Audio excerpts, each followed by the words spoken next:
السلام علیکم ورحمۃ اللہ وبرکاتہ۔ نحمده ونصلی علی رسولہ الکریم، اما بعد فاعوذ باللہ من الشیطان الرجیم، بسم اللہ الرحمن الرحیم، رب اشرح لی صدری ویسر لی امری واحلل عقدۃ من لسانی یفقہوا قولی۔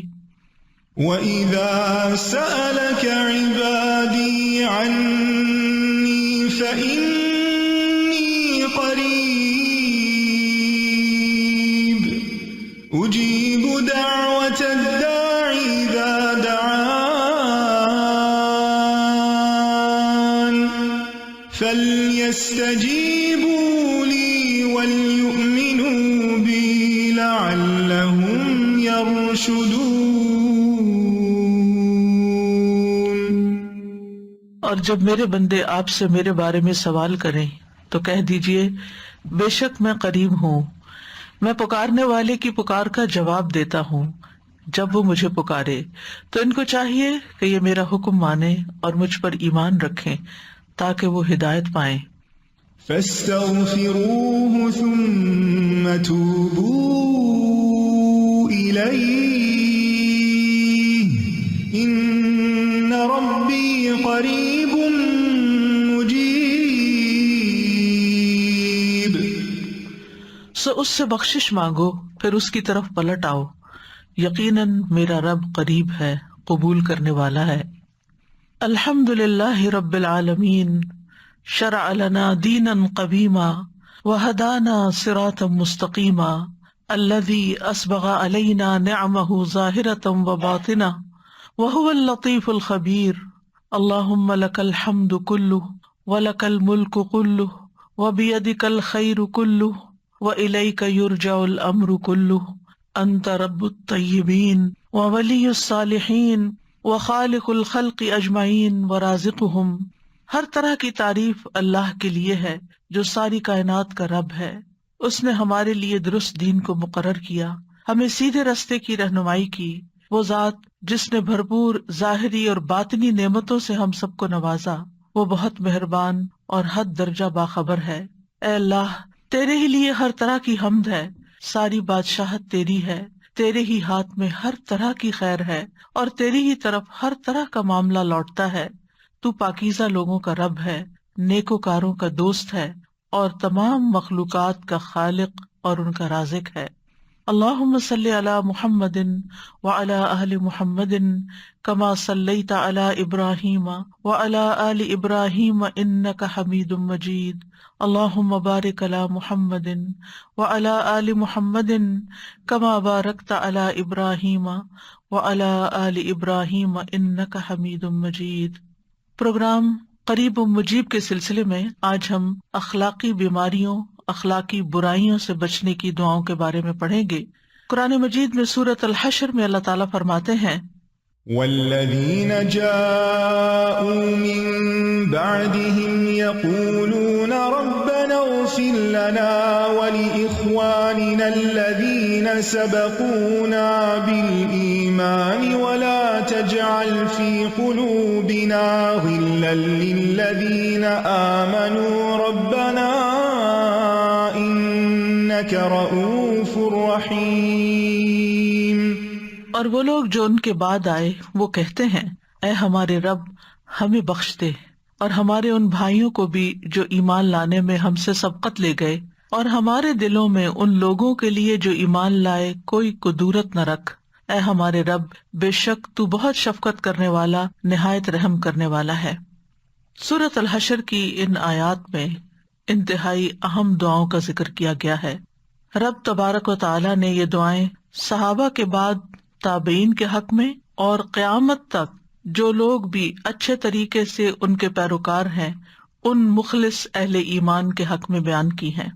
یہ وہ دعائیں ہیں جن میں مومنوں کے آپس کے تعلقات اور ایک دوسرے کے ساتھ معاملات اور ایک دوسرے کے ساتھ اچھے اخلاق کے برتنے کی تاکید ملتی ہے کہ وہ آپس میں کس طرح باہمی محبت رکھتے ہیں اور ایک دوسرے سے کس طرح اسلامی اخوت کا مظاہرہ کرتے ہیں، کہ وہ ایک دوسرے کے حقوق بھی ادا کرتے ہیں اور اس کے ساتھ ساتھ ان کے لیے دعائیں کرتے ہیں اور ان کے لیے اپنے دلوں میں کسی قسم کا میل نہیں رکھتے، اور یہی ایمان کی علامت ہے۔ نہ صرف یہ کہ زندگی میں ان کے حق میں دعائیں کرتے ہیں، بلکہ ان کے مرنے کے بعد بھی اور صدیوں بعد بھی ان کے لیے دعائیں کرتے رہتے ہیں۔ اس سے پچھلی آیات میں اللہ سبحانہ وتعالیٰ نے پہلے مہاجرین کی تعریف کی اور فرمایا الذین اخرجوا من دیارہم واموالہم یبتغون فضلا من اللہ ورضوانا وینصرون اللہ ورسولہ اولئک ھم الصادقون۔ وہ لوگ جو اپنے گھروں اور اپنے مالوں سے نکال باہر کیے گئے، وہ اللہ کی طرف سے فضل اور رضا تلاش کرتے ہیں اور اللہ اور اس کے رسول کی مدد کرتے ہیں، یہی لوگ ہیں جو سچے ہیں۔ تو یہ آیت مہاجرین کے بارے میں نازل ہوئی۔ پھر اللہ تعالیٰ نے اس کے بعد انصار کی تعریف کی، والذین تبوؤا الدار والایمان من قبلہم یحبون من ہاجر الیہم، اور وہ جنہوں نے ان سے پہلے اس گھر میں اور ایمان میں جگہ بنا لی ہے، وہ ان سے محبت کرتے ہیں جو ہجرت کر کے ان کی طرف آئے ہیں، حالانکہ ان کے درمیان کوئی حسب نسب کا خونی رشتہ، کسی قسم کا کوئی تعلق اس سے پہلے نہ تھا، لیکن ایمان کے رشتے کی بنا پر انصار آنے والے مہاجرین سے محبت کرتے ہیں۔ پھر مومنوں کی تیسری قسم کی بات کی گئی جو ان دو گروہوں کے بعد قیامت تک آتے رہیں گے، خواہ وہ مہاجرین میں سے ہوں یا انصار میں سے ہوں۔ یہ تیسرا گروہ والذین جاؤوا من بعدہم، وہ لوگ جو ان کے بعد آئے، یعنی انصار و مہاجرین کے بعد آئے، وہ کیا کہتے ہیں؟ یعنی ان میں ہم لوگ بھی شامل ہو سکتے ہیں اگر ہم انصار و مہاجرین کی پیروی کرنے والے ہیں اور انہی کی طرح ایمان لانے والے اور ایسا ہی اخلاق اپنانے والے ہیں۔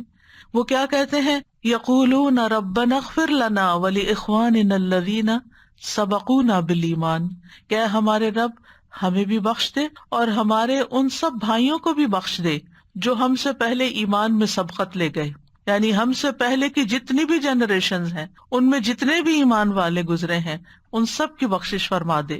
وَلَا تَجْعَلْ فِي قُلُوبِنَا غِلًّا لِّلَّذِينَ آمَنُوا، کتنی خوبصورت دعا ہے کہ اے ہمارے رب ہمارے دلوں میں ان لوگوں کے لیے کسی قسم کی کوئی کدورت نہ ہو جو ایمان والے ہیں، چاہے وہ پہلے گزرے چاہے وہ آج ہیں۔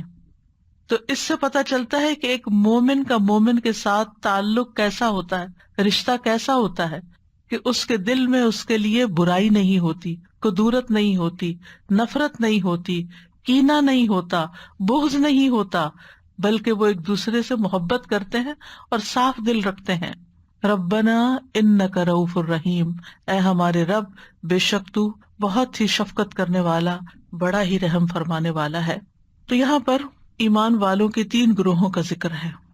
کچھ وہ ہیں جو اپنا ایمان بچانے کے لیے اپنے گھر بار، اپنے کاروبار، اپنی تجارت، اپنا سب کچھ چھوڑ دیتے ہیں، اور کچھ وہ ہیں جو آنے والوں کو پناہ دیتے ہیں اور دین کے مددگار بنتے ہیں، اور پھر تیسری کیٹیگری کے لوگ وہ ہیں جو ان کی پیروی کرتے ہیں۔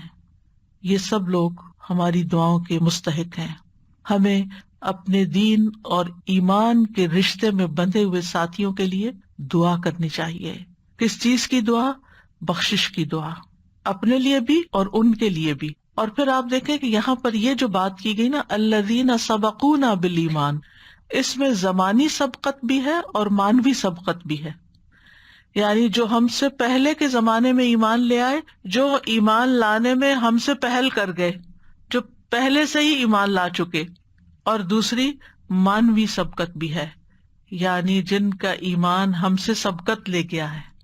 اور یہ ایک حقیقت ہے کہ ہمارا ایمان صحابہ جیسا تو نہیں ہے، تابعین جیسا تو نہیں ہے، پہلی جنریشن جیسا تو نہیں ہے، یعنی وہ سب لوگ جو ایمان میں ہم سے آگے ہیں۔ دنیاوی اعتبار سے اگر کوئی شخص آپ سے آگے نکل جائے تو آپ اس کے لیے کیسے جذبات رکھتے ہیں؟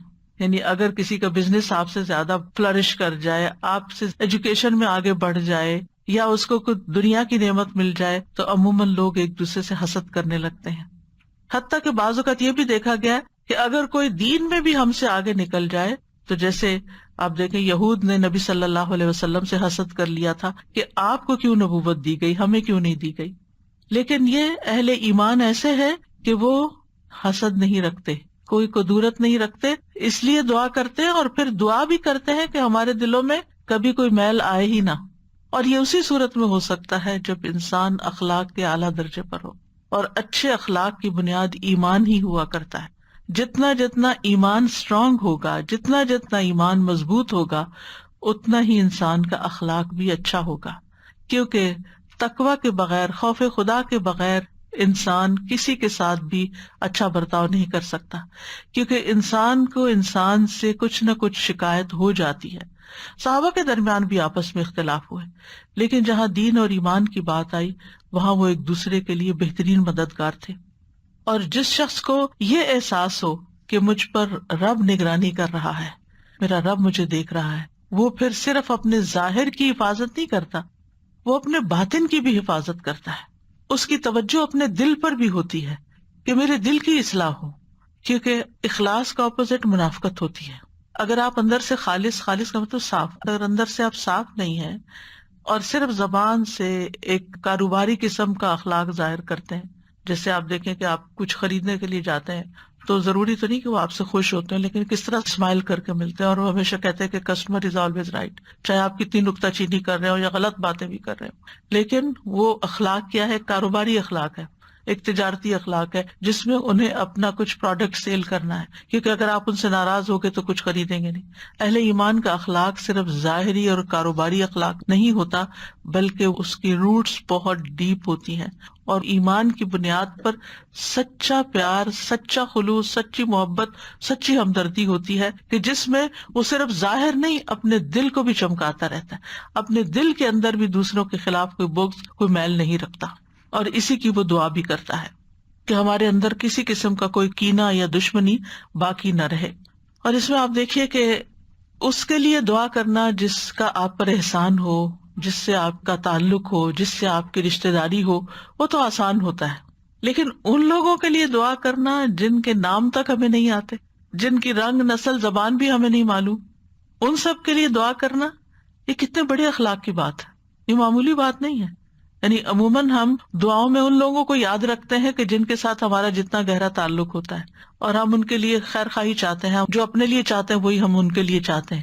لیکن ان لوگوں کے لیے دعا کرنا جن کو ہم جانتے بھی نہ ہو، صرف ایک ہی پہچان ہو دین کی اور ایمان کی، کہ وہ ایمان کے رشتے میں ہمارے ساتھی ہیں، ہم ایک رب کو ماننے والے ہیں، آخرت کو ماننے والے ہیں، ایک دین کو ماننے والے، ایک کتاب کو ماننے والے ہیں، اس بنا پر ہم ایک دوسرے کا خیال کرتے ہیں۔ اور اس کی عملی مثال آج بھی آپ دیکھ سکتے ہیں، اگر آپ حرم مکی میں ہوں یا حرم مدنی میں ہوں۔ مجھے ریسنٹلی اتفاق ہوا، مدینہ کی مسجد میں بیٹھی ہوئی تھی، تھرسڈے کا دن تھا، تھرسڈے کو عام طور پر لوگ روزہ رکھتے ہیں وہاں پر، اور افطار بھی مسجد کے اندر ہی کرتے ہیں۔ کووڈ سے پہلے تو وہ سفرہ لگتا تھا، دسترخوان بچھتے تھے، اور ایک طرح سے ایک فیسٹیو ایٹماسفیئر کریٹ ہو جاتا تھا، لیکن اب صرف پیکٹس میں چیزیں دے دیتے ہیں ہر ایک کو۔ تو میں دیکھ رہی تھی کہ میرے آگے بیٹھی ہوئی خاتون جو تھی بالکل سیدھی سادی سی، اور نہیں پتا کہ کس ملک سے تھی، شکل بھی، رنگ، ہر چیز بہت مختلف تھی۔ جو ہی افطار کا ٹائم قریب آیا، اس کے پاس تھوڑی سی اتنی سی کھجوریں ہوں گی، اسے سب کو بانٹنا شروع کر دی، اور اصرار کے ساتھ سب کو دینا شروع کر دی، کہ جس کو جانتے اور جس کو نہیں جانتے۔ یہ شیئرنگ کون کر سکتا ہے؟ اور یہ شیئرنگ صرف اور صرف اللہ کی خاطر ہی ہو سکتی ہے۔ پھر یہ اصرار کے آپ کھا لو، آپ لے لو، اور پھر اس کے بعد یہ ہوا کہ جب اس کے پاس تھوڑی سی بچ گئی تو اس نے پیچھے والی ایک اور خاتون کو زبردستی اس کے آگے مسلح پہ رکھ دی کہ اب یہ تمہاری ہے۔ تو حقیقت یہ ہے کہ جب انسان اللہ کے لیے کچھ کرتا ہے تو پھر ہر طرح کی چیزوں سے اوپر اٹھ کے کرتا ہے۔ میرے ساتھ کون کیا کرتا ہے وہ اس کو نہیں دیکھتا، کون مجھے دیتا ہے، کون نہیں دیتا، کون اچھا کرتا ہے، کون برا کرتا ہے۔ وہ اپنے رویے کو لوگوں کے رویے کے تابع نہیں کرتا، بلکہ وہ صرف اور صرف اللہ کی خاطر ہی خیر اور بھلائی کرتا ہے، اس کے ساتھ بھی جس کو وہ جانتا ہے اور اس کے ساتھ بھی جس کو وہ نہیں جانتا۔ اور یہی اعلیٰ اخلاق ہے، اور اس کی بنیاد ایمان ہے۔ اور پھر یہ خاص طور پر دعا کہ یا اللہ ہمارے دل کے اندر کبھی غل ہی نہ آئے۔ غل کہتے ہیں پوشیدہ دشمنی کو، یعنی اوپر سے ٹھیک رہنا لیکن اندر کچھ دشمنی کینہ پال کے رکھنا۔ غلول کہتے ہیں نا خیانت کرنے کو، تو یہ دل کی خیانت ہوتی ہے کہ بظاہر آپ محبت کا اظہار کر رہے ہیں، بظاہر آپ تعریف، خوش آمد کر رہے ہیں، بظاہر آپ دوسرے کے ساتھ اچھا کر رہے ہیں، اسمائل کر رہے ہیں، اچھے اخلاق سے پیش آ رہے ہیں، لیکن اندر آپ کی نفرت بھری ہوئی ہے، یا کوئی حسد، نفرت نہ بھی صحیح تو حسد ہے، اندر سے آپ اس شخص کے ساتھ خوش نہیں ہیں، لیکن کسی ذاتی مفاد کی وجہ سے یا کسی فائدے کی خاطر آپ اس کے ساتھ اچھا کر رہے ہیں۔ تو یہ دراصل دل کی بیماری ہے، یہ اخلاقی بیماری ہے، یہ اخلاقی برائی ہے. دنیا کے کسی اخلاق کے قانون میں کوئی آپ سے یہ تقاضا نہیں کرے گا کہ آپ اپنے دل کو بھی اچھا رکھیں دوسرے کے لیے. وہ آپ کو یہ طریقے تو سکھائیں گے کہ بظاہر اچھے اخلاق کی علامتیں کیا ہوتی ہیں اور آپ کو کیا کچھ کرنا ہے، لیکن یہ نہیں کوئی بتائے گا کہ دل کے اندر بھی کچھ نہیں رکھنا، جو کہ لوگ نہیں دیکھتے، جو صرف آپ خود دیکھتے ہیں یا آپ کا رب دیکھتا ہے.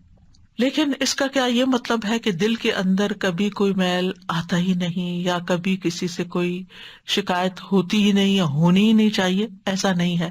ہم انسان ہیں، ہم کمزور ہیں، ہمیں دوسروں کے رویے متاثر کرتے ہیں. بعض اوقات دوسروں کی خاموشی متاثر کر جاتی ہے. بعض اوقات اگر کوئی ہماری بات کا جواب نہیں دیتا، رپلائی نہیں کرتا، تو ہمیں وہ چیز بھی بادر کرتی ہے. بعض اوقات کسی کی کوئی بات جو اس نے کسی بری نیت سے نہیں کی ہوتی لیکن آپ کو چبھ جاتی ہے، آپ اوور تھنک کر جاتے ہیں، کسی چیز کے ساتھ اس کو ریلیٹ کر کے آپ برا مان جاتے ہیں یا دل میں شکایت پال لیتے ہیں. تو یہ چیز بہت ہی نیچرل سی ہے، بشری تقاضا جس کو کہتے ہیں. یہ بشری تقاضا ہے کہ دل میں کچھ نہ کچھ شیطان وسوسہ ڈال دیتا ہے، کوئی خیال ڈال دیتا ہے، کوئی بات ایسی آ جاتی ہے، لیکن اس کو وہیں تک رہنا چاہیے. اس کا اثر انسان کے رویے پر، اخلاق پر، گفتگو پر، معاملات پر نہیں پڑنا چاہیے. اور پھر اللہ سے دعا کرنی چاہیے کہ وَلَا تَجْعَلْ فِي قُلُوبِنَا غِلًّا لِّلَّذِينَ آمَنُوا. اللہ ایمان والوں کے لیے، جو ہمارے دینی بہن بھائی ہیں، ان کے لیے ہمارے دل میں کوئی میل باقی نہ رکھنا، آئے ہی نہ، ٹھہرے ہی نہ. یعنی شیطان تو وسوسے ڈالتا ہے، شیطان تو آپ کو اللہ تعالیٰ کے بارے میں، رسول کے بارے میں، دین کے بارے میں بہت سے وسوسے ڈالتا ہے. تو شیطان تو کبھی چھوڑے گا ہی نہیں آپ کو کہ آپ اس شخص کے بارے میں بھی کوئی برا سوچ رہے کہ جو آپ کے لیے انتہائی خیر خواہ یا آپ کے لیے انتہائی محبت کرنے والا ہے. یعنی وہ تو کوئی نہ کوئی بدگمانی آپ کے دل میں ڈالے گا. لیکن کرنے کا کام کیا ہے کہ انسان اس کو ٹھہرنے نہ دے، اور کبھی بھی کسی سے کوئی شکایت ہو تو اس کا کوئی احسان یاد کر لے، اس کی کوئی خوبی یاد کر لے. اور اس سے انسان کی اپنی صحت ہی بہتر رہتی ہے، کیونکہ انسان کی خوشی کا دار و مدار اس کے دل کی حالت پر ہوتا ہے. اگر دل سکون میں ہو، دل کے اندر خوشی ہو، تو انسان کے رویے میں بھی اور معاملات میں بھی اچھا پن آ جاتا ہے. ہم سب جانتے ہیں کہ ابو بکر رضی اللہ عنہ کے دل میں حضرت مصطح کے خلاف اس وقت ناراضگی آ گئی تھی کہ جب انہیں پتا چلا کہ انہوں نے آپ کی بیٹی کے اوپر الزام لگایا، اور آپ نے قسم کھا لی کہ آج کے بعد میں مصطح کی مدد نہیں کروں گا. تو اللہ سبحانہ وتعالیٰ نے کیا آیت نازل کی، وَلَا يَأْتَلِ أُولُو الْفَضْلِ مِنْكُمْ وَالسَّعَةِ أَن يُؤْتُوا أُولِي الْقُرْبَى وَالْمَسَاكِينَ وَالْمُهَاجِرِينَ فِي سَبِيلِ اللَّهِ وَلْيَعْفُوا وَلْيَصْفَحُوا أَلَا تُحِبُّونَ أَن يَغْفِرَ اللَّهُ لَكُمْ وَاللَّهُ غَفُورٌ رَحِيمٌ. اور تم میں سے فضیلت اور وسعت والے اس بات سے قسم نہ کھا لیں کہ قرابت والوں اور مسکینوں اور اللہ کی راہ میں ہجرت کرنے والوں کو دیں، اور لازم ہے کہ وہ معاف کر دیں اور درگزر کریں. کیا تم پسند نہیں کرتے کہ اللہ تمہیں بخش دے؟ اور اللہ بے حد بخشنے والا مہربان ہے. یعنی کہ اپنے لیے تم کیا چاہتے ہو؟ ہم میں سے ہر شخص اپنے لیے کیا چاہتا ہے، اور تم میں سے کوئی شخص مومن نہیں ہو سکتا جب تک کہ اپنے بھائی کے لیے وہ نہ چاہے جو وہ اپنے لیے چاہتا ہے. ہم یہی چاہتے ہیں کہ اگر ہم سے کوئی غلطی ہو جائے تو دوسرا ہمیں معاف کر دے، ناراضگی چھوڑ دے. تو اسی طرح ہمیں بھی ناراضگیوں کو لمبا نہیں کرنا چاہیے بلکہ اس کو چھوڑ دینا چاہیے. اور پھر یہاں اللہ تعالیٰ کے 2 عظیم نام بیان ہوئے ہیں، ربنا انک رؤوف الرحیم، کہ اے رب تو اپنے بندوں کے ساتھ بڑی ہی شفقت اور محبت کرتا ہے، تو بڑی ہی نرمی کرنے والا ہے، تو بہت زیادہ رحم کرنے والا ہے. تو پھر ہمیں کیا کرنا چاہیے؟ یہ نام ہمیں کیا سکھاتے ہیں کہ ہمارے اندر بھی دوسروں کے لیے شفقت اور مہربانی کا احساس اور جذبہ ہونا چاہیے. یہ دعا جو ہے یہ بہت جامع دعا ہے، اور اس میں سارے اہل ایمان کور ہو جاتے ہیں. اور پھر اس دعا سے ہمیں ایمان کی ویلیو پتہ چلتی ہے کہ کتنا قیمتی تحفہ ہے ہمارے لیے، کہ جس کی وجہ سے سارے مسلمان انما المؤمنون اخوہ، آپس میں بھائی بھائی بن جاتے ہیں. باقی ساری پہچان پیچھے چلی جاتی ہے، چاہے وہ رنگ کی ہو، نسل کی ہو، رشتوں کی ہو، اسٹیٹس ہو، دنیا کا کوئی بھی چیز، سب پیچھے چلا جاتا ہے، ایمان سب سے اوپر آ جاتا ہے. اور پھر آپ دیکھیے کہ جو لوگ اپنے مومن بھائیوں کے لیے یہ دعائیں کرتے ہیں اور ان کے لیے محبت اور ان کے لیے اچھے جذبات رکھتے ہیں، لیکن پھر بھی دل کے اندر کچھ رہ جاتا ہے، تو قیامت کے دن کیا ہوگا؟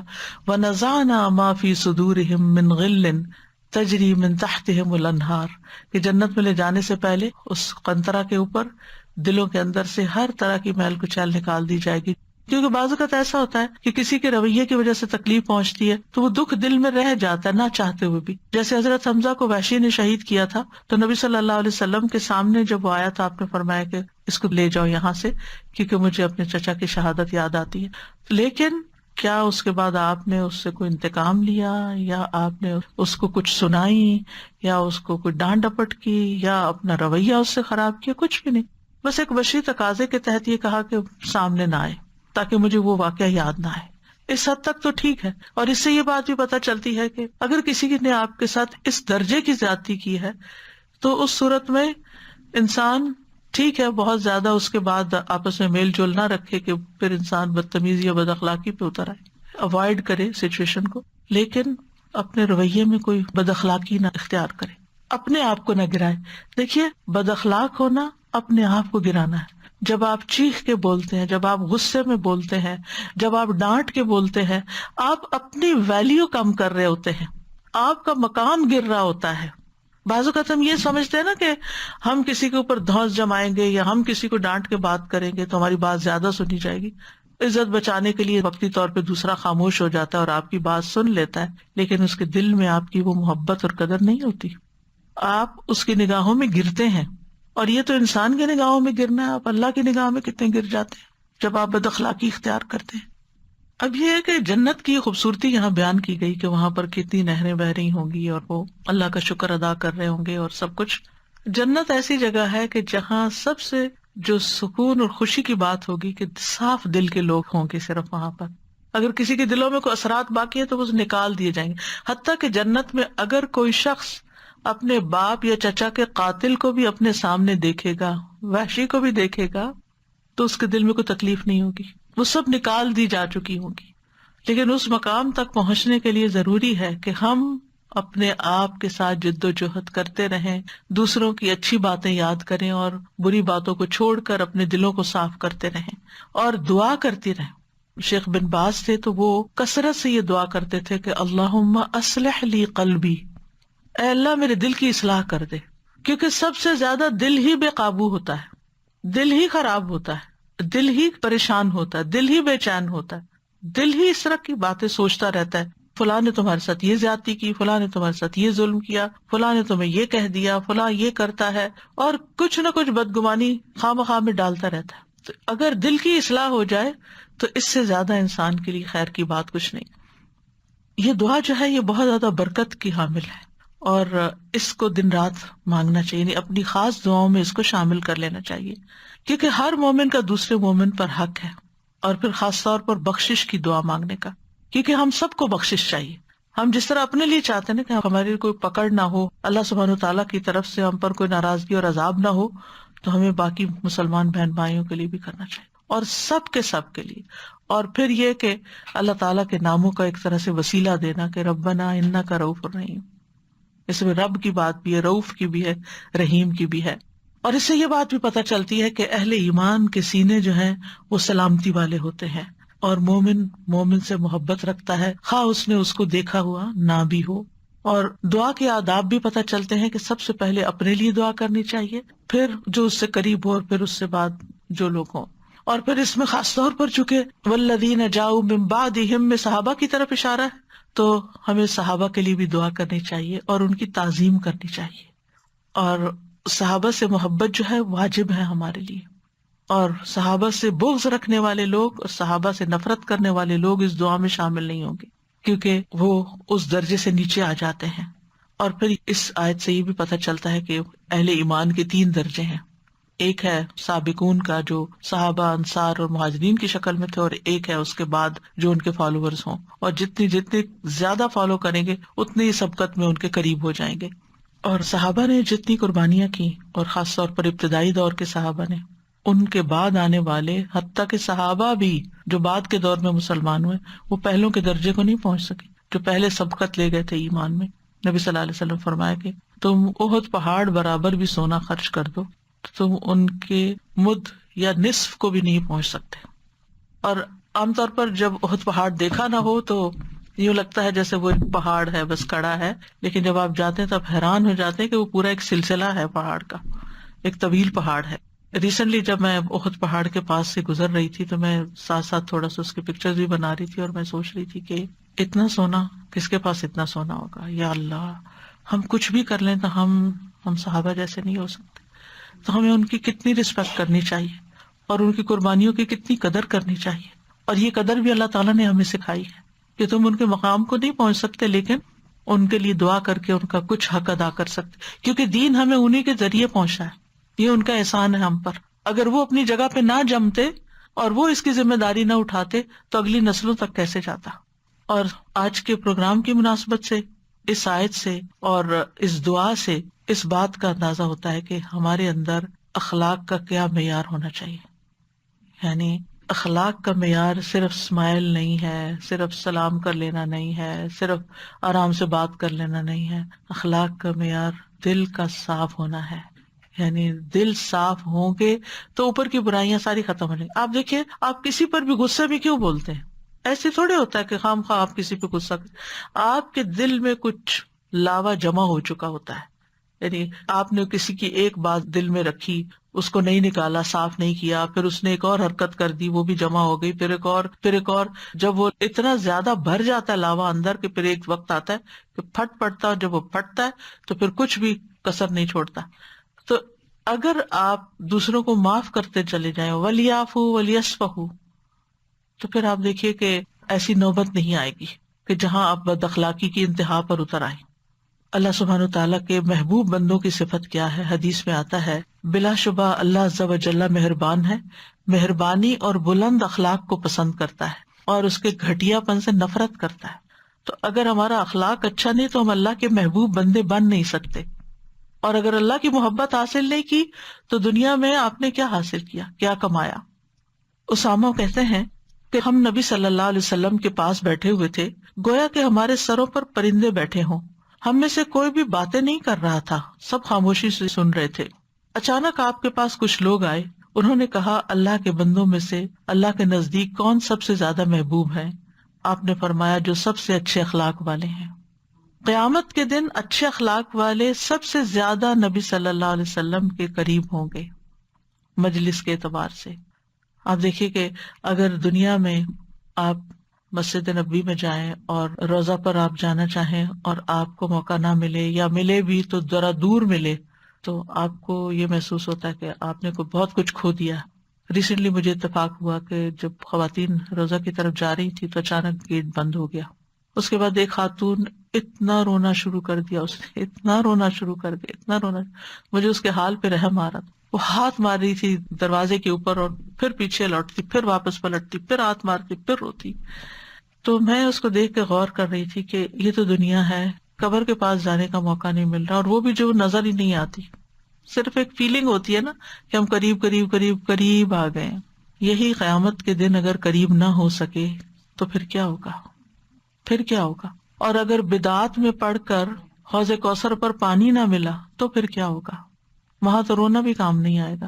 یہاں تو ہو سکتا ہے آپ کا رونا دیکھ کے کسی کو ترس آ جائے اور کوئی آپ پر مہربانی کر دے، لیکن وہاں کیا ہوگا؟ تو وہ کون سی چیزیں ہیں جو ہمیں اپنانی ہے تاکہ ہم قیامت کے دن رسول اللہ صلی اللہ علیہ وسلم کے قریب ترین ہو جائیں؟ اور اس میں سے ہمیں نماز نہیں بتائی گئی، روزہ نہیں بتایا گیا، کچھ اور نہیں بتایا گیا، اچھا اخلاق بتایا گیا.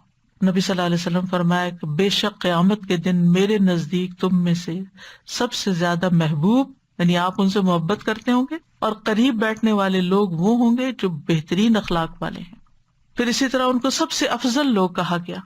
رسول اللہ صلی اللہ علیہ وسلم سے پوچھا گیا، یا رسول اللہ کون سے لوگ افضل ہیں؟ آپ نے فرمایا، ہر مخموم القلب اور سچی زبان والا. صحابہ نے کہا، ہم سچی زبان والے کو تو جانتے ہیں، مخموم القلب کون ہوتا ہے؟ فرمایا، ایسا دل جو ڈرنے والا اور صاف ہو، اس میں گناہ، بغاوت، خیانت اور حسد نہ ہو.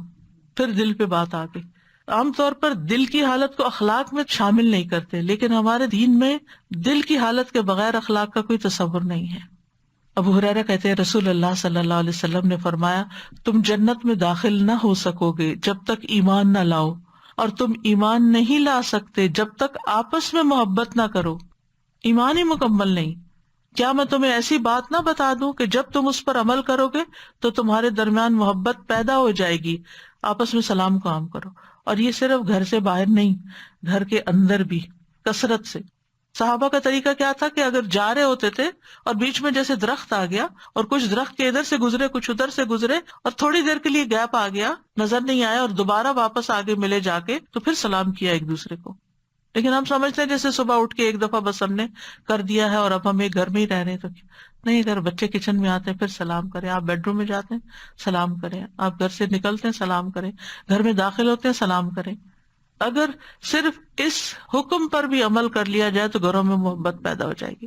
آج ہر شخص پریشان ہے کہ گھر والوں کے درمیان ہی ایک دوسرے کے لیے محبت اور نرمی اور شفقت نہیں۔ بہت سے لوگ یہ مسائل پوچھتے ہیں کہ بچے بہت لڑتے ہیں آپس میں، ان کا کچھ حل ہو۔ بچپن میں اگر بچوں کو سلام کرنا سکھا دے اور ایک دوسرے کو سلام کرے تو آپ دیکھیں لڑائی ہوگی بھی تو سلام کریں گے تو لڑائی ختم ہو جائے گی۔ اور مومنوں کا تو آپس میں رشتہ ہی کیا ہے، رحماء بینہم، ایک دوسرے کے لیے مہربان ہے، شفیق ہے، ایک جسم کی مانند ہے۔ اور پھر آپ دیکھیں کہ نبی صلی اللہ علیہ وسلم نے جو اچھے اخلاق کے اصول بتائے وہ کیا تھے؟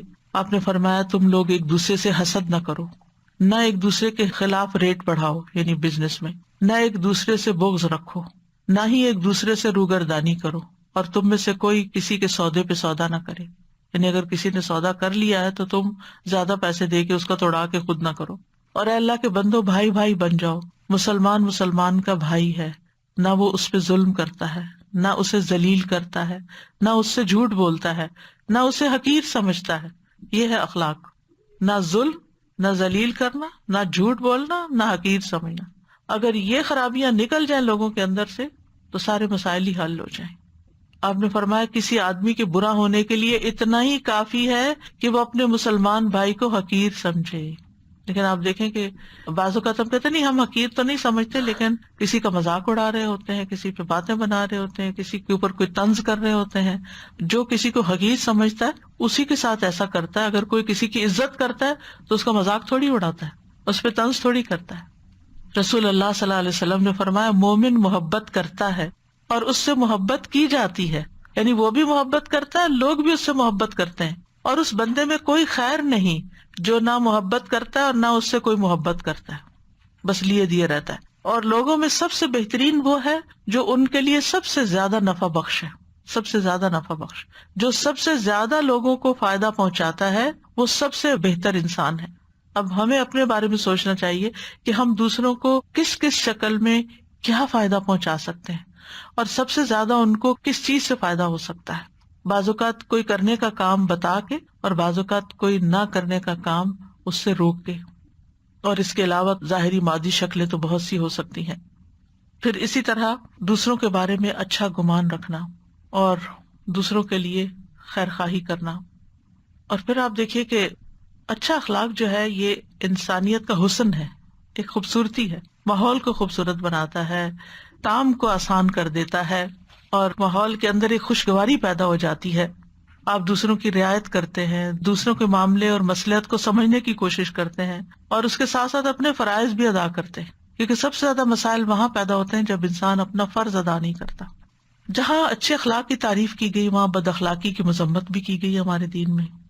رسول اللہ صلی اللہ علیہ وسلم نے فرمایا کہ اللہ کے بہترین بندے وہ ہوتے ہیں جب انہیں دیکھا جائے تو اللہ یاد آ جائے، اور بدترین بندے وہ ہوتے ہیں جو چغل خوری کرتے ہیں، محبت کرنے والوں کے درمیان فساد ڈالتے ہیں، تفریق پیدا کر دیتے ہیں، باغی ہوتے ہیں، بیزار ہوتے ہیں، متعنت ہوتے ہیں، یعنی سرکش قسم کے لوگ ہوتے ہیں۔ رسول اللہ صلی اللہ علیہ وسلم نے فرمایا مومن بھولا بھالا اور فراخ دل ہوتا ہے، اور فاجر چالاک اور دل میں بغض رکھنے والا ہوتا ہے، یعنی وہ کسی کا سچا خیر خواہ نہیں ہوتا۔ آپ صلی اللہ علیہ وسلم نے فرمایا کیا میں تمہیں اہل جہنم کے بارے میں نہ بتاؤں کہ دوزخی لوگ کون ہیں؟ ہر وہ بد اخلاق آدمی جو کینہ پرور اور متکبر ہو، دل میں کینہ رکھے اور ایروگنس ہو اس کے رویے میں۔ تو جو غیر اخلاقی بیماریاں ہیں یا برائیاں ہیں ان میں حسد، کینہ، بغض، جو شخص اپنے بھائی کے لیے کینہ رکھے اسے مغفرت سے محروم کر دیا جاتا ہے۔ نبی صلی اللہ علیہ وسلم نے فرمایا پیر اور جمعرات کے دن جنت کے دروازے کھول دیے جاتے ہیں، اور ہر اس بندے کی مغفرت کی جاتی ہے جو اللہ کے ساتھ کسی کو شریک نہ کرے، سوائے اس آدمی کے جو اپنے بھائی کے لیے کینہ رکھتا ہو، دل میں برا رکھتا ہو۔ اور کہا جاتا ہے ان دونوں کی طرف دیکھتے رہو یہاں تک کہ وہ صلح کر لیں، آپس میں تعلقات اچھے کر لیں۔ اور 3 دفعہ یہ بات فرمائی.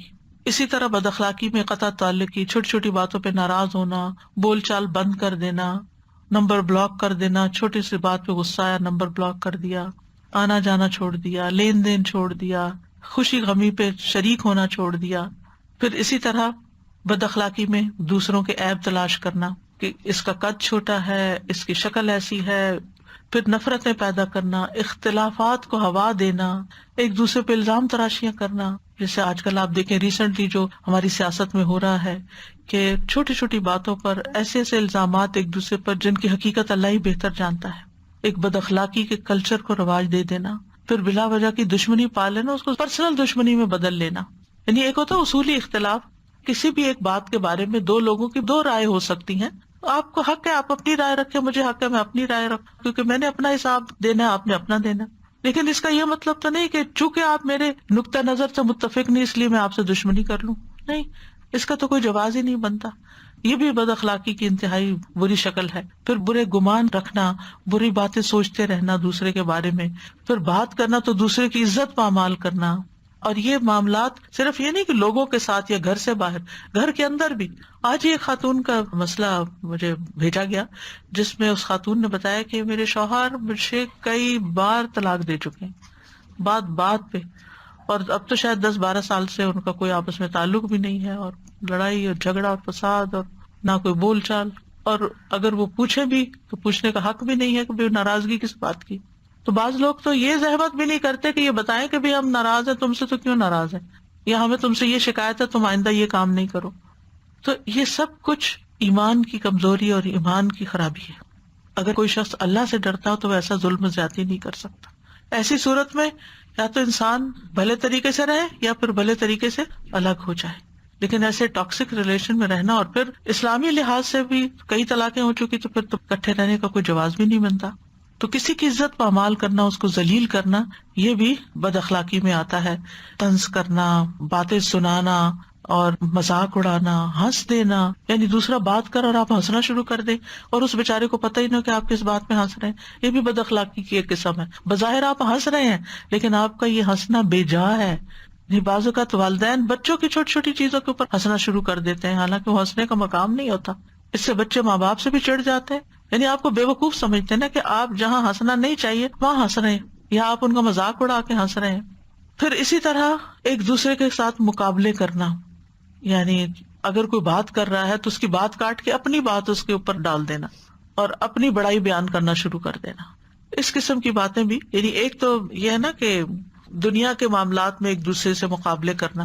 نبی صلی اللہ علیہ وسلم نے فرمایا تم دنیا کو حاصل کرنے میں ایک دوسرے کا مقابلہ کرو گے، پھر ایک دوسرے سے حسد کرو گے، پھر ایک دوسرے سے منہ پھیر لو گے، پھر ایک دوسرے سے بغض رکھنے لگو گے. یعنی اسٹیپ بائی اسٹیپ یہ چیزیں تمہارے اندر آ جائیں گی، اور یہ چیزیں آج کل نظر آتی ہیں رشتوں میں، خاندانوں کے اندر. لیکن عام لوگوں سے بھی معاملہ کرتے ہوئے دوسرے کی بات کم سننا، اپنی زیادہ سنانا، دوسرے کی بات کاٹ کے اپنی بات کو پروو کرنے کی کوشش کرنا، یہ سب بد اخلاقی کی قسمیں ہیں.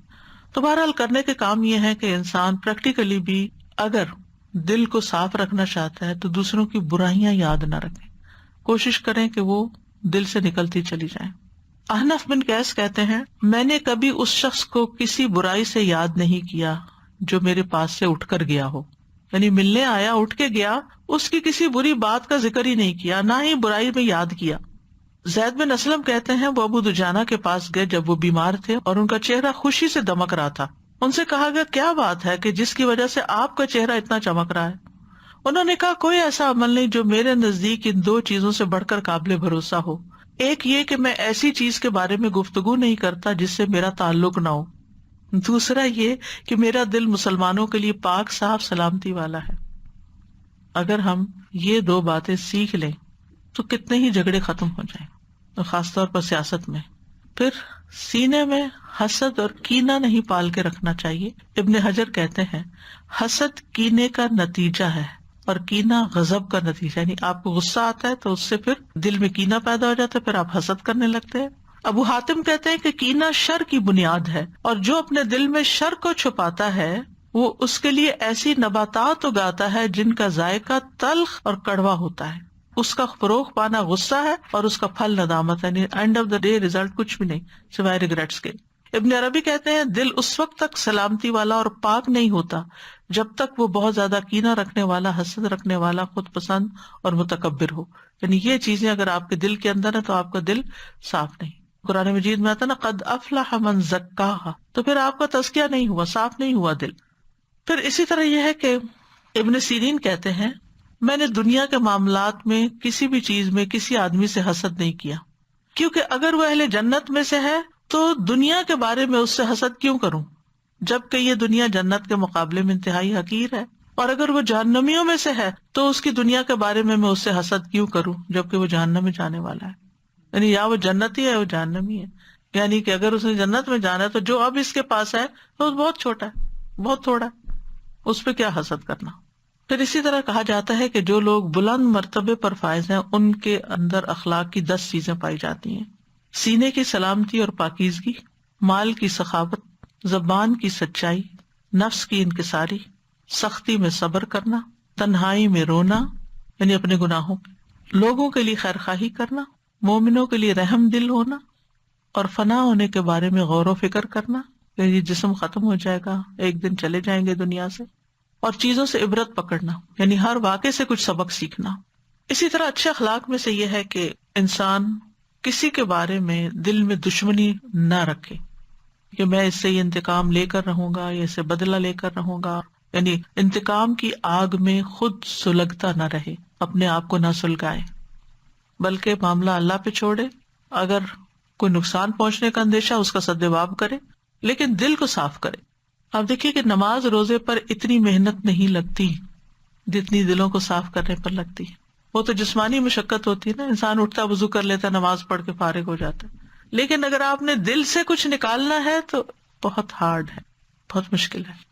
اس کے لیے جو چیز مجھے بہت فائدہ دیتی ہے، مجھے بالکل پرسکون کر دیتی ہے اور دل ایسے سکون میں آ جاتا ہے، سبھی کو پتا ہے لیکن ریمائنڈر اس لیے دے رہی ہوں کہ اگر میرے اندر کوئی بے چینی پیدا ہو جائے یا کوئی ڈسٹربنس کریٹ ہو جائے یا کوئی انگزائٹی آنے لگے یا کسی بھی طرح، تو استغفر اللہ استغفر اللہ استغفر اللہ، کیونکہ یہ کسی نہ کسی گناہ کا نتیجہ ہوتا ہے جس کو ہم یا تو بھول چکے ہوتے ہیں یا ہم اس کو گناہ سمجھ نہیں رہے ہوتے. وہ کہیں نہ کہیں کچھ ہے جو ہمیں سمجھ نہیں آ رہا کہ ہم نے کیا کیا، کہیں گڑبڑ کی ہے، تو الٹیمیٹلی دل پہ آتی ہے وہ چیز. سب سے پہلے انسان وقت کے مطابق، زیادہ وقت ہے تو زیادہ استغفار کر لے، تھوڑا وقت ہے تو تھوڑا کر لے. مثلاً آپ 7 دفعہ سے شروع کر لیں، 7 دفعہ استغفر اللہ استغفر اللہ استغفر اللہ استغفر اللہ، سوچ کے اللہ تعالیٰ واقعی مجھے معاف کر دے. پھر نعمتوں کو یاد کریں، الحمدللہ الحمدللہ الحمدللہ، سوچتے جائیں نعمتیں، یہ نعمت وہ نعمت وہ نعمت. پھر اس کے بعد سلام قولا من رب الرحیم، سلام قولا من رب الرحیم، سلام قولا من رب الرحیم. آپ دیکھیں گے کہ اگر آپ تھوڑی دیر بھی بیٹھ کے خاموشی سے یہ ذکر کرتے رہیں گے تو تھوڑی دیر کے بعد بالکل آپ ہلکے پھلکے ہو جائیں. دنیا نہیں بدلتی، موسم نہیں بدلتے، موسم اپنے وقت پہ بدلتے ہیں، لیکن آپ کا دل بدل جاتا ہے اور ساری خوشی تو ہوتی دل میں، سارا سکون اور قرات ہوتا ہے دل میں. ہر وقت اس پہ نظر رکھے کہ وہ ڈسٹرب نہ ہو، ادھر سے ادھر نہ ہو، اور جب ہو ادھر ہی پکڑ لیں اس کو لمبا نہ جانے دیں. کسی بھی چیز پر بے چینی ہوئی ہے تو اس کو پرولونگ نہیں کرنا، چھوڑنا نہیں، غافل نہیں ہونا، ہیڈلیس نہیں ہونا. دل خالی ہے، دل لگ نہیں رہا، دل اللہ کے ذکر میں نہیں لگ رہا، نہیں، فوراً اس کی خبر لینی.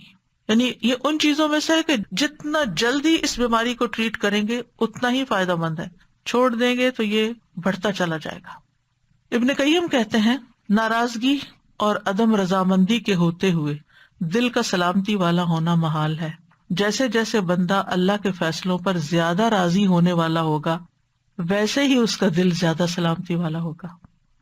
میں کسی اسپیکر کو سن رہی تھی تو وہ ذکر کر رہے تھے کسی بدو کا کہ ایک بدو ایک امریکن سے ملا، یعنی ٹیکسی ڈرائیور تھا، تو اس نے کہا کہ کیا بات ہے امریکن ہم سے کیوں نفرت کرتے ہیں؟ تو اس کا نہیں سارے تو نہیں کرتے، کہا کہ کرتے ہیں. ان کا کہ ہاں شاید اس لیے کہ انہوں نے ان کے ٹاور گرا دیے ہیں، تو تم سعودیز نے ٹاور گرا دیے ہیں تو اس لیے. اس نے کہا کہ یہ تو اللہ کی قدر تھی، ہو گیا. ان کو تقدیر کا نہیں پتا. اگر امریکنز کو اللہ کی تقدیر کے بارے میں علم ہو تو وہ یہ غصہ جانے دیں. عام امریکنز کی بات کرے ظاہر ہے. تو نے کہا کہ تم سعودی بھی تو ہمیں اچھا نہیں سمجھتے. نے کہا نہیں ایسا نہیں ہے، ہمیں کوئی مسئلہ نہیں ہے، ہم تو ہر آنے والے کی قدر کرتے جو بھی یہاں آتا ہے. تو بہرحال کہنے کا مطلب یہ تھا کہ ایک بالکل دیہاتی ان پڑھ شخص یہ جانتا ہے کہ جب تک اللہ کی تقدیر پہ راضی نہیں ہوں گے اس وقت تک آپ کے غم دور نہیں ہو سکتے. غموں کا علاج ہی تقدیر پہ راضی ہونا، اللہ کی رضا پہ راضی ہونا، اللہ کے فیصلوں پہ راضی ہونا ہے کہ اللہ نے میرے لیے یہ لکھا ہے. وہ کہتے ہیں خباثت اور کھوٹ اور دل کا کینہ ناراضگی کے ساتھی ہیں. دل کا پاک صاف ہونا، نیک ہونا، خیرخواہی کرنے والا ہونا، اللہ کے فیصلوں پر راضی ہونا. اسی طرح حسد اللہ کے فیصلوں پر ناراضگی کے ثمرات میں سے ہے. اللہ نے فیصلہ کیا نا کسی کو بہت زیادہ دے تو آپ کیوں ناراض ہیں کہ اس کو کیوں اتنا مل گیا. اور دل کا اس سے پاک ہونا اللہ کے فیصلوں پر راضی ہونے کے ثمرات میں سے ہے. تو یہ تو عملی نکتے تھے کچھ کہ پریکٹیکلی کیا کرنا چاہیے، لیکن اس کے ساتھ جو اصل بات ہے وہ یہ کہ اللہ سے دعا کرنی چاہیے. چند دعائیں جو اس سلسلے میں بہت فائدہ مند ہوتی ہیں. ایک تو یہی دعا ہے والذین جاءوا من بعدهم يقولون ربنا اغفر لنا ولإخواننا الذين سبقونا بالإيمان ولا تجعل في قلوبنا غلا للذين آمنوا ربنا إنك رؤوف رحيم. ربنا اغفر لنا ولإخواننا الذين سبقونا بالإيمان ولا تجعل في قلوبنا غلا للذين آمنوا. آپ سوچیں کسی کے بارے میں بھی دل میں آپ کے غل آ رہا ہے نا، آپ سوچیں کیا وہ ایمان والی ہے، کیا وہ مسلمان ہے؟ ہاں ہے. تو پھر تو میں یہ دعا مانگتی ہوں کہ یا اللہ میرے دل میں یہ نہ رہے غل، مجھے تو اس سے غل نہیں رکھنا، مجھے تو ناراضگی نہیں رکھنی، مجھے تو کینہ نہیں رکھنا. ٹھیک ہے شکایت ہوتی ہے، غصہ بھی آ جاتا ہے، لڑائی بھی ہو جاتی ہے آپس میں، لیکن دل میں جگہ نہیں دینا، اس کو دل سے نکال دیں، معاف کر دیں، صاف کر دینا، کیونکہ ہمیں اپنے دل کو صاف کرنا ہے. کیا ہم نہیں چاہتے کہ ہمارا گھر صاف ہو، ہمارا بستر صاف ہو، ہمارا لباس صاف ہو، ہمارے ہاتھ پاؤں صاف ہو، ہمارا سر صاف ہو، ہمارا جوتا صاف ہو؟ یہ سب چیزیں صاف چاہتے ہیں نا. تو پھر دل کیوں نہ صاف ہو؟ ہر چیز صاف چاہتے ہیں اور دل صاف نہیں کرتے. سب سے قیمتی عضو کون سا ہمارے جسم میں؟ ہم پیڈی کیور، مینی کیور، پتہ نہیں کیا کیا کرواتے رہتے ہیں، بالوں کو ڈائی کرانا ہے، فلاں چیز کرنی ہے، اپنے آپ کو سجانے کے لیے کیا کچھ وقت اور پیسہ خرچ کرتے ہیں.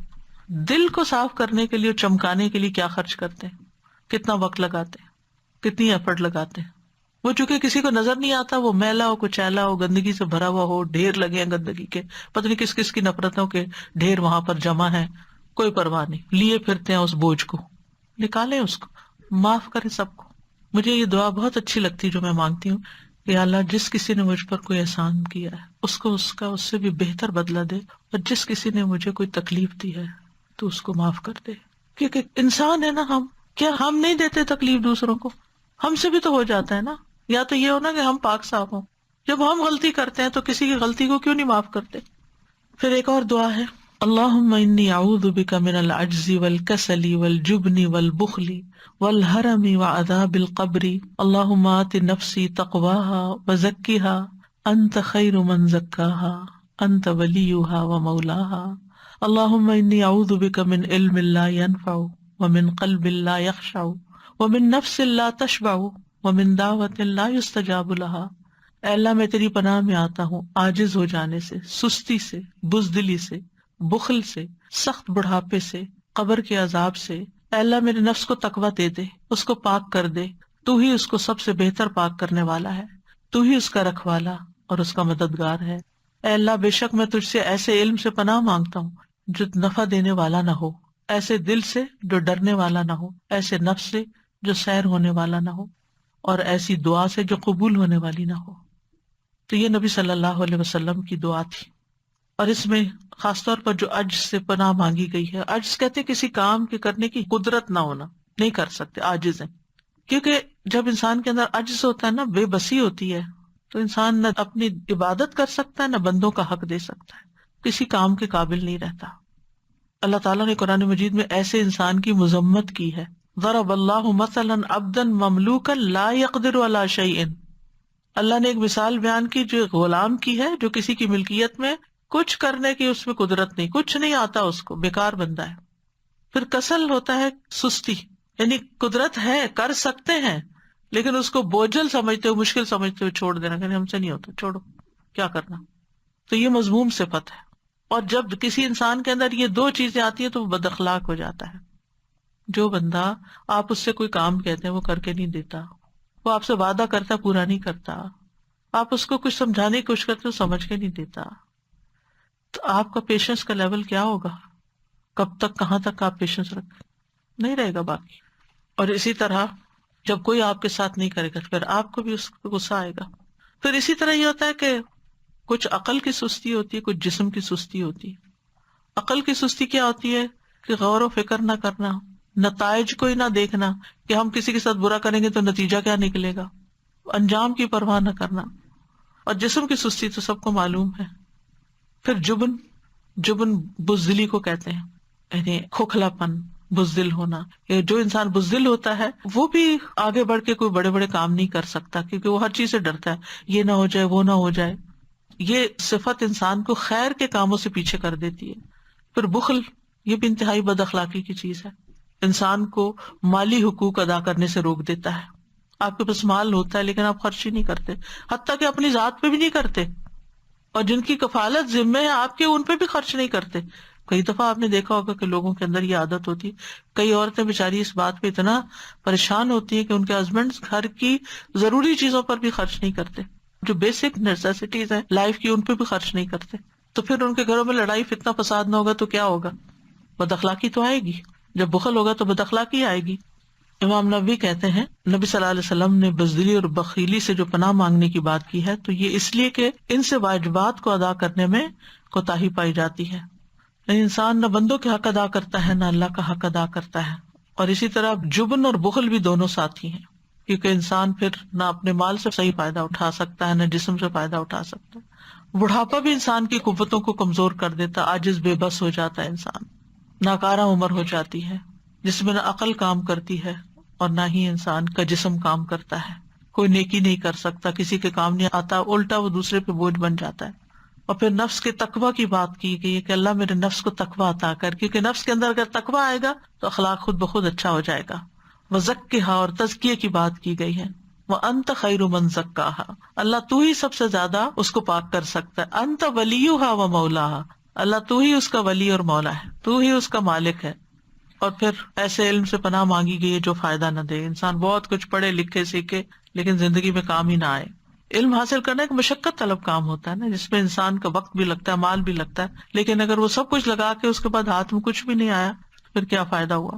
اور ایسے نفس سے پناہ چاہتا ہوں جو سیری نہیں ہوتا، یعنی قناعت ہی نہیں اختیار کرتا. اور ایسی دعا سے بھی پناہ کہ جو قبول ہی نہ ہو، کیونکہ دعا مانگنے میں وقت بھی لگتا ہے، انرجی، ایفرٹ لگتی ہے، لیکن طریقہ ہی صحیح نہیں ہے مانگنے کا، قبول ہی نہیں ہوئی، رائے گاہ ہو گئی سب چیزیں. تو وہ کون سی دعا ہے جو قبول نہیں کی جاتی، جس کو اللہ تعالیٰ ناپسند کرتا ہے؟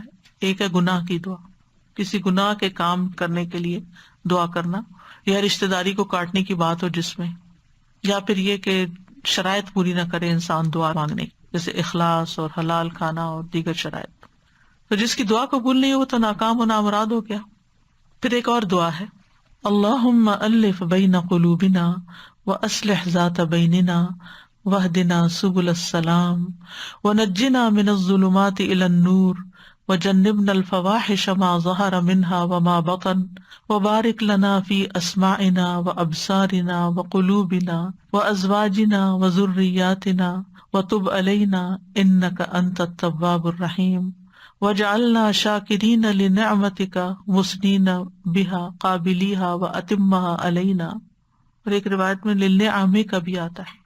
اے اللہ ہمارے دلوں میں الفت پیدا کر دے، یعنی چاہے آپ کے گھر والے ہیں یا جہاں آپ کام کرتے ہیں، یعنی جن لوگوں کے ساتھ بھی ہم مل جل کر رہتے ہیں، ہم ان سے محبت کریں، وہ ہم سے محبت کریں. زندگی کتنی خوشگوار اور کتنی آسان ہو جاتی ہے.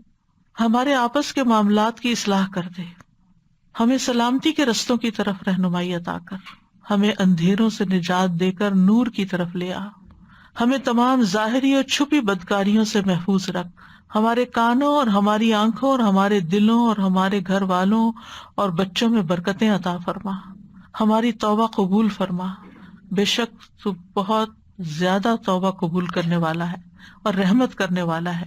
ہمیں اپنی نعمتوں کا شکر ادا کرنے والا بنا دے، ان کی تعریف کرنے والا، یعنی نعمت کو دیکھ کے اپریشیٹ کریں اور ان کو قبول کرنے والا بنا دے، اور ان نعمتوں کو ہم پر کامل فرما دے۔ بہت ہی خوبصورت دعا ہے، اس کے مختلف ورژنز بھی ہیں جن میں کمی بیشی الفاظ کی، لیکن مفہوم ایک ہی ہے کہ اللہ ہمارے درمیان آپس میں انس، محبت اور ایک دوسرے کے ساتھ پیار، اتفاق پیدا کر دے جن بھی لوگوں کے ساتھ ہم رہتے ہیں، اور پھر یہ کہ ہمارے آپس کے تعلقات میں اصلاح ہو جائے، یعنی مخالفتیں اور عداوتیں ختم ہو جائیں، اور ہم ایسے کام کریں کہ جس سے ہم سلامتی تک جا پہنچیں، اور بے حیائی کے کام اور برائیاں ان سب چیزوں سے ہمیں بچا لے، اور ہمارے کان، آنکھیں، دل ان سب میں برکت ڈال دے، ہمارے ازواج، اولاد میں، ذریات میں، اور ہماری توبہ قبول کر لے۔ تو بہت توبہ قبول کرنے والا مہربان ہے، ہمیں شکر گزار بنا دے اور نعمتوں کی قدردانی کرنے والا۔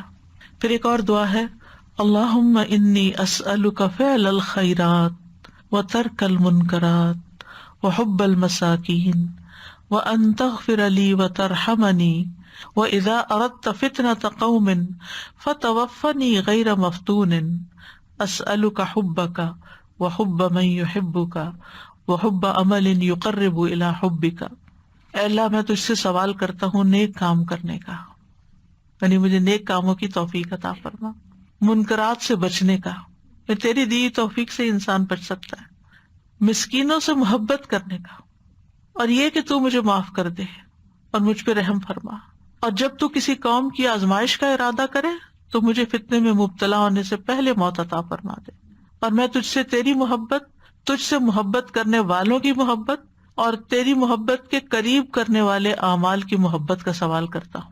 کس قدر خوبصورت دعا ہے، ہر خیر کو مانگ لیا گیا اور ہر شر کو چھوڑنے کی بات کی گئی ہے، اور پھر ہر شر سے جو بچنے کا کہا گیا، تو منکرات میں ہر وہ قول، فعل، عمل سب چیزیں شامل ہو جاتی ہیں جن کو اللہ تعالیٰ ناپسند کرتا ہے، کہ اللہ تعالیٰ ہمیں ان سے دور کر دے۔ رسول اللہ صلی اللہ علیہ وسلم جامع دعائیں پسند کرتے تھے، اور چند لفظوں کے اندر کتنا کچھ مانگ لیا گیا ہے۔ اور یہاں پر آپ دیکھیے خاص طور پر جو حب المساکین ہے، مسکینوں سے محبت، یہ صرف وہی انسان کرتا ہے جو واقعی اندر سے انسان ہے۔ معاشرے کے ایسے افراد جو محروم ہیں، جن کے پاس نہیں ہے، کمزور ہیں، بیمار ہیں، اپنی ضروریات خود پوری نہیں کر سکتے، ان کی کیئر کرنا، ان کا خیال رکھنا، ان کی طرف توجہ کرنا، یہ وہی کر سکتا ہے جس کا اپنا دل بھی نرم ہو اور جس کو اللہ نے توفیق دی ہو۔ ورنہ عام طور پر لوگ جس کے پاس زیادہ دنیا ہوگی، جس کے پاس زیادہ کوئی اسٹیٹس ہو، اس کی طرف مائل ہوتے ہیں، لیکن یہاں اس کے الٹ مانگنے کو کہا گیا کہ جن کے پاس کچھ نہیں، اللہ مجھے ان کی محبت دے دے۔ اور آپ نے دیکھا ہوگا کہ جن لوگوں کے دلوں میں ایسی محبت ہوتی ہے وہ پھر انسانیت کے لیے بہت کچھ کر بھی جاتے ہیں۔ اور پھر بخشش اور رحم کا سوال ہے، اور پھر اللہ کی محبت کا اور اچھے کاموں کی اور اچھے لوگوں کی محبت کا سوال ہے۔ پھر ایک اور دعا ہے، اللہم اغفر لی ذنوبی وخطایایا، اللہم انعشنی واجبرنی واہدنی لصالح الاعمال والاخلاق فانہ لا یہدی لصالحها ولا یصرف سیئها الا انت۔ اے اللہ میرے گناہوں اور میری خطاؤں کو معاف فرما دے، اے اللہ مجھے تندرست کر دے، میری کمیاں پوری کر دے، نیک اعمال اور اچھے اخلاق کی طرف میری رہنمائی فرما، کیونکہ ان کی نیکی کی طرف رہنمائی کرنے والا اور ان کی برائی کو دور کرنے والا تیرے سوا کوئی نہیں۔ اچھے اخلاق کی طرف رہنمائی صرف اللہ ہی کرتا ہے، کس وقت کیا کرنا ہے، کیا ڈیسیژن لینا ہے، کب کیا بات کرنی ہے، یہ اللہ کی توفیق سے ہی ہوتا ہے۔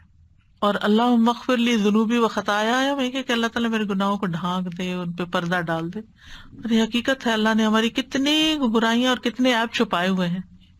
اور پھر یہ کہ اللہم انعشنی، یعنی مجھے بلند کر دے اور میری گرم جوشی کو مضبوط کر دے، یعنی کہ میرے اندر ایک لائف ہو، اور پھر میرے فقر کو دور کر دے، محتاجی دور کر دے، وجبرنی، اور نیک اعمال کرنے کی طرف میری رہنمائی کر، اور پھر اچھے اخلاق عطا کر۔ ایک اور دعا ہے، اللہم انی اعوذ بک من منکرات الاخلاق والاعمال والاہواء، اے اللہ بے شک میں تجھ سے برے اخلاق، برے اعمال اور بری خواہشات سے پناہ مانگتا ہوں۔ نبی صلی اللہ علیہ وسلم یہ دعا پڑھا کرتے تھے۔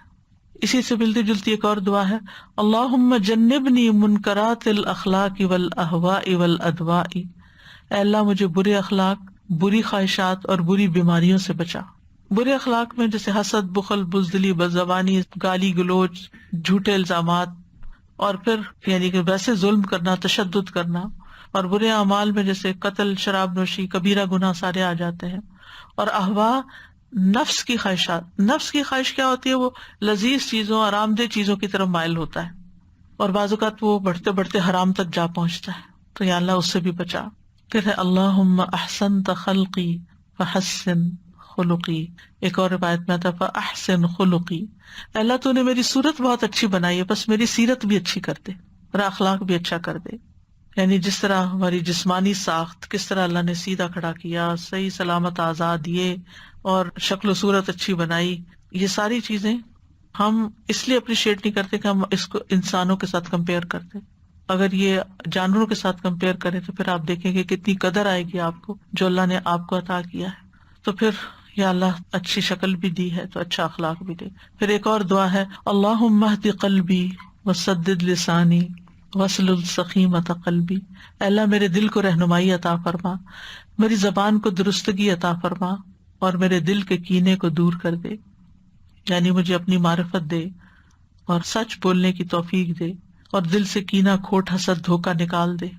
پھر ایک اور دعا ہے اللہم انی اسألک الثبات فی الامر والعزیمۃ علی الرشد واسألک موجبات رحمتک وعزائم مغفرتک واسألک شکر نعمتک وحسن عبادتک واسألک قلبا سلیما ولسانا صادقا واسألک من خیر ما تعلم واعوذ بک من شر ما تعلم واستغفرک لما تعلم انک انت علام الغیوب، اے اللہ میں تجھ سے دین میں ثابت قدمی اور ہدایت میں پختگی کا سوال کرتا ہوں، یعنی دین میں آنے کے بعد پھر میں جم جاؤں، اور میں تجھ سے تیری رحمت کو واجب کرنے والے اور تیری مغفرت کو لازم کرنے والے امور کا سوال کرتا ہوں، میں تجھ سے تیری نعمتوں کا شکر ادا کرنے اور اچھے انداز میں عبادت کرنے کا سوال کرتا ہوں، میں تجھ سے قلب سلیم اور سچی زبان کا سوال کرتا ہوں، میں تجھ سے ہر اس بھلائی کا سوال کرتا ہوں جسے تو جانتا ہے، اور ہر اس برائی سے تیری پناہ چاہتا ہوں جو تیرے علم میں، تو سب کچھ اس میں آ گیا، اور تجھ سے ان تمام گناہوں کی بخشش کا سوال کرتا ہوں